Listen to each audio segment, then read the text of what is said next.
ఏకాగ్రత మానసిక కార్యకలాపాలను స్తంభింపజేసే ప్రక్రియగా గనక పరిగణిస్తే అభ్యాసి తప్పనిసరిగా స్వప్రయత్నంతోటే తనలో స్పృహలేని స్థితిని సృష్టించుకోవలసి వస్తుంది. దీనికోసం అవసరమైన శక్తి నిస్సందేహంగా పదార్థంతో కూడుకున్న భౌతికపరమైన శక్తే. ఆ విధంగా చేసే ప్రయత్నం అంతా కేవలం భౌతికపరమైన ప్రయోజనం కోసమే అన్నట్లుగా మారుతుంది. ఈ స్థితిలో ఏకాగ్రత అంటే చేతన స్థాయిలో ఉండే భౌతిక మనస్సుకు సంబంధించినది అవుతుంది. ఇక్కడ భౌతికపరమైన శక్తిని ఉపయోగించి ఈ చంచలత్వాన్ని తాత్కాలికంగా అణిచిపెట్టడం జరుగుతుంది.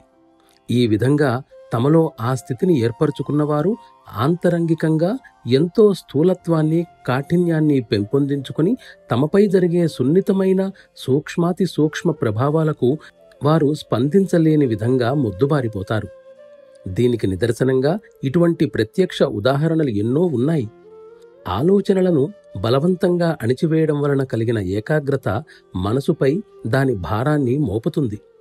దీనికోసం ఉపయోగించిన శక్తి కూడా భౌతికమైనదే అవడం వలన దీని భారం కూడా మనసుపై పడుతుంది.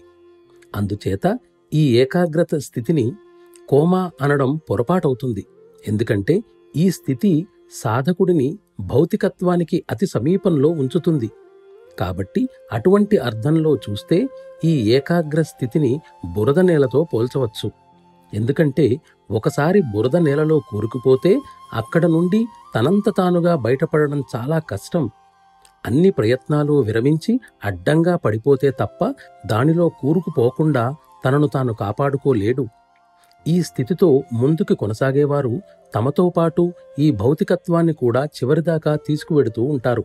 అయితే అది వారి భౌతిక ప్రయోజనాలకు కొంతమేరకు సహాయపడుతూ వారి యందు సమ్మోహనాశక్తులను పెంపొందించవచ్చు.